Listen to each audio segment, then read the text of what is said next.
Hey there, hi there, hello there, y'all. My name is Erica, and I am the creator behind EFM Journaling. Today, I want to share with you one of the tutorials, a project that I make literally all the time in my craft room. This is my very favorite trash to treasure kind of a tutorial, kind of a project. So we're going to be using, as the title suggests, toilet paper rolls and scrap paper to make these miniature journals, right? Like, these are so stinking cute. So if you have seen online the trend of people with the really tiny journals and you wanted one for yourself, but you wanted to make it, keep following along. Let's get into it. All right, y'all, let's jump right into this tutorial, shall we just? Okay, so, of course, to start, you're going to need a toilet paper roll. We're gonna grab the scissors, and we're just gonna cut her in half. I don't particularly, try that hard to have, a perfectly straight line. It's okay if it's a little crooked, you know what I'm saying?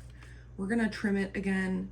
So let's just get into folding it into a cover for a mini journal, right?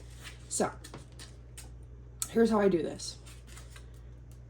I take it kind of half and half, and I will line up my edges so that there's like a 1/4 inch to a 1/2 inch gap. Flip it around over here, making sure that my top and bottom line up nicely. I will start to where this crease or this curve is. I will start to, with my fingers, flatten that into a kind of straight line, right? You see how it's kind of forming already? Starting to form. Now what I can do, since that line is already started, I can drag it back.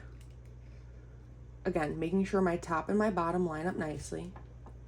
Press it down. Give it a crease. Now, I'm gonna flip it over. I'm gonna do the same thing with this side.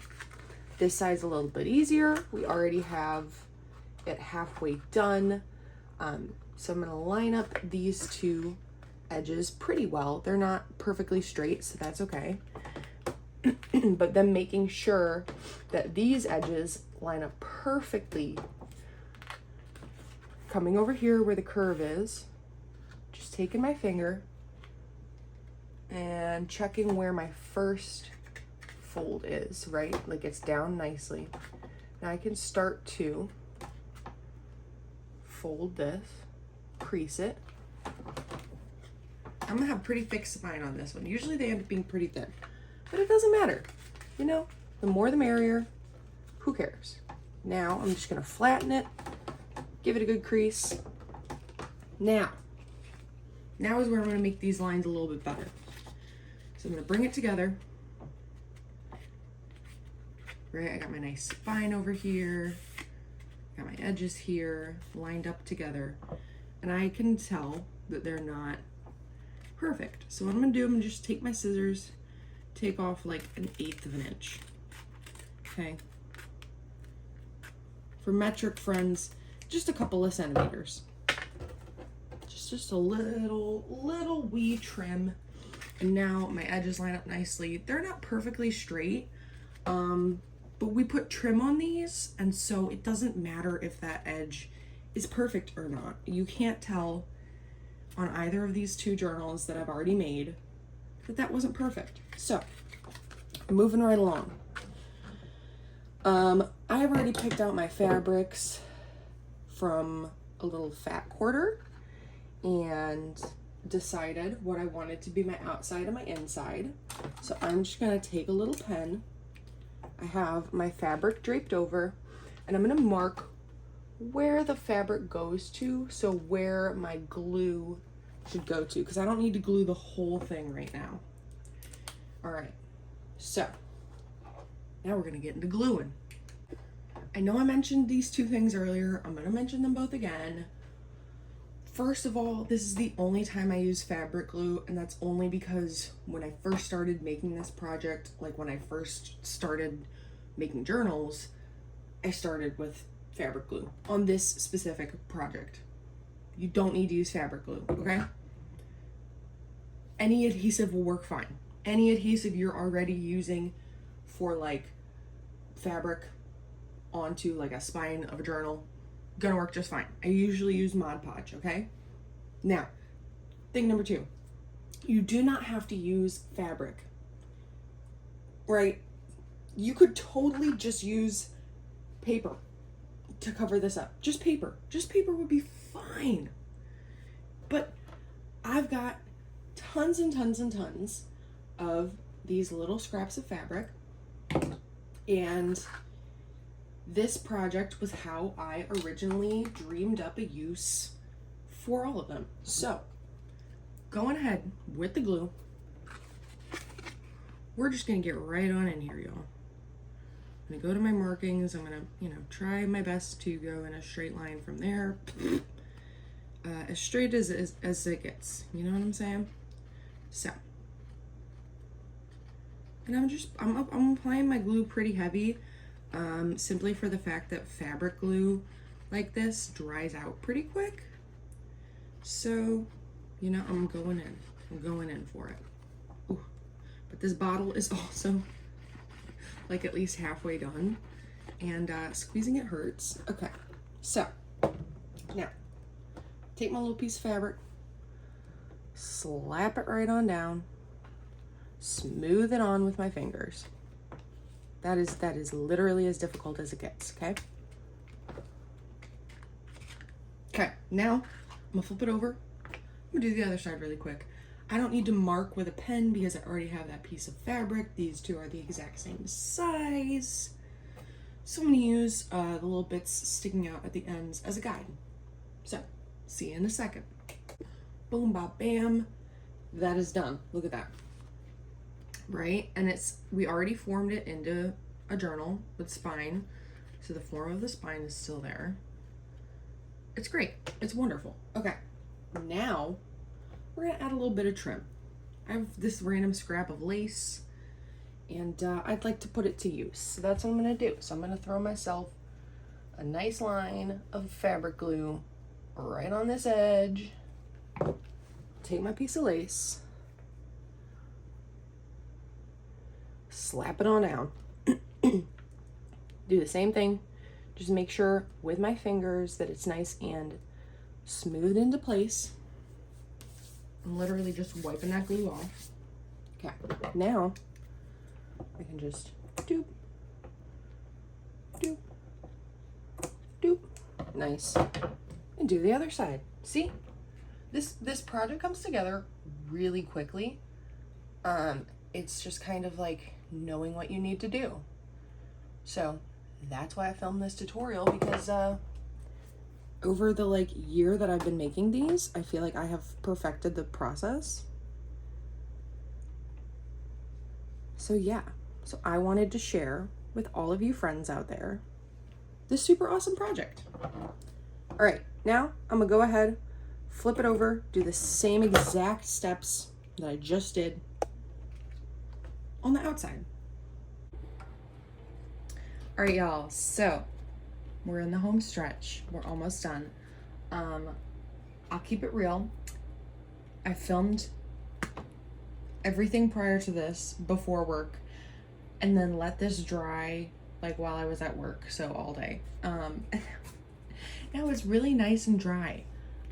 So we're gonna get to binding it. So for the pages, I quite literally just, took my ruler and measured, not including the spine, from where the actual page part of the cover starts, was where my 0 goes, out to the edge, so about 2 inches, and then, you want to double that and fold it in half, right?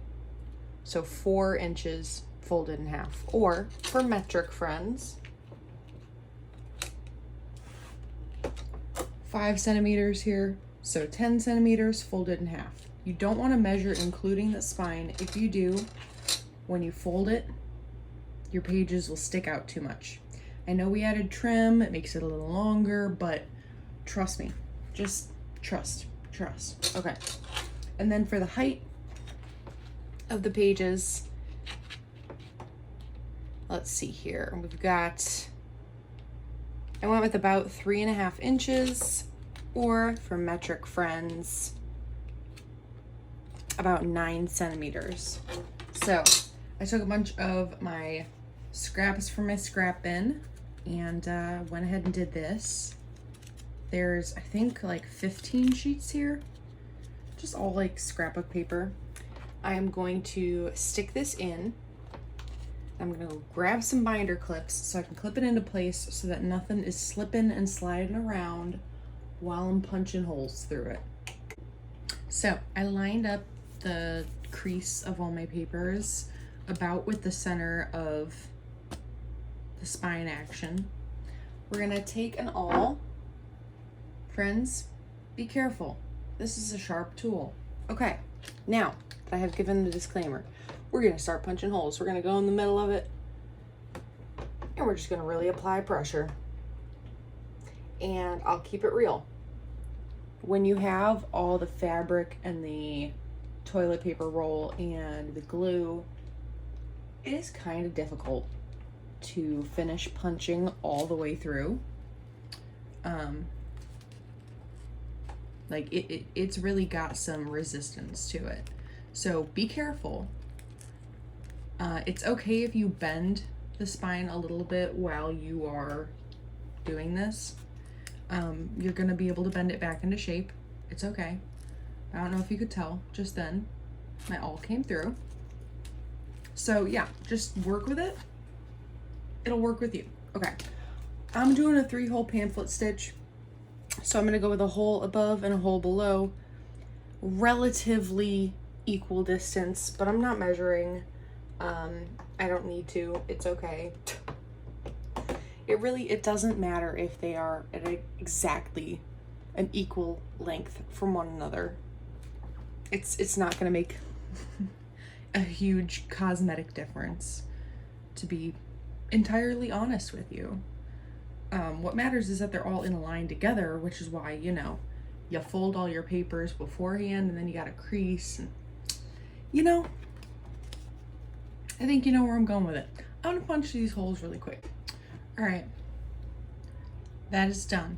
I'm gonna take like an embroidery kind of needle, so like really thick, so I'm not gonna like hurt myself with it, because I'm clumsy, okay? I'm just gonna take some regular like sewing thread. It's so thin the camera doesn't even want to focus on it. I don't know, maybe a couple of feet, like 18 inches to 2 feet of it, just approximately. I like to really, if I'm gonna use string this thin, I like to really make sure that I'm like tripling back, and I'll show you what I mean. I am going to tie, I don't know, probably like 10 knots all in the same spot. So I'll show you what I mean here. First knot, boom. Beautiful. When I tie the second knot, so I've got my end here that I'm gonna pull tight. As I'm tightening this, I'm going to stop with my finger the loop from going further down, then the knot, and then tighten it right there around the same knot. So I'm just gonna do that, like, honestly, probably like 10, maybe 12 times. And I'll meet you back here in a sec. All right, y'all.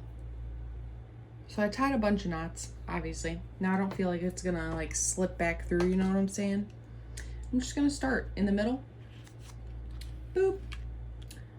Ooh, it actually did kind of slip back through. Okay, that's okay. It'll work itself out in a second, you'll see. We're gonna go through the bottom.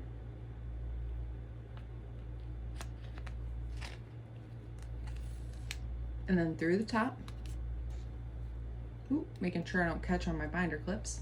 And then I'm going to come back through the middle. If I can find that hole. Oh my goodness. Why am I struggling so hard right now? There we go. What I'm going to do quickly, since my knots were not enough, I'm going to tie this off a couple of times, and then we're going to triple it back. All right, let's go. Tie that a couple of times real quick off camera. Now I'm going to go back through the bottom, through the top, through the bottom, through the top, and then, oop, fell back through. Now, we've gone around it 3 times. 3. That's why I call it tripling back. Okay, now, for the last little bit, we're gonna go back through the middle. And our string will end up on the outside. Now, since my knots were not sufficient initially, here's the trick. You're gonna split your 2 strings in half, right? Split them in 2. Take one, hold it way up here. Just hold it. This other one, we're going to grab these strings. See what I'm doing? Grabbing these strings. I'm gonna feed this one little baby string through there. Whoops, I didn't even get that quite right.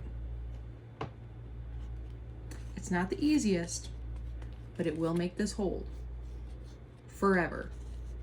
Trust me, I've made so many of these and I have so many sitting off to the side. So really quickly, I'm just gonna tighten my strings. All right, and now I'm just going to tie some knots.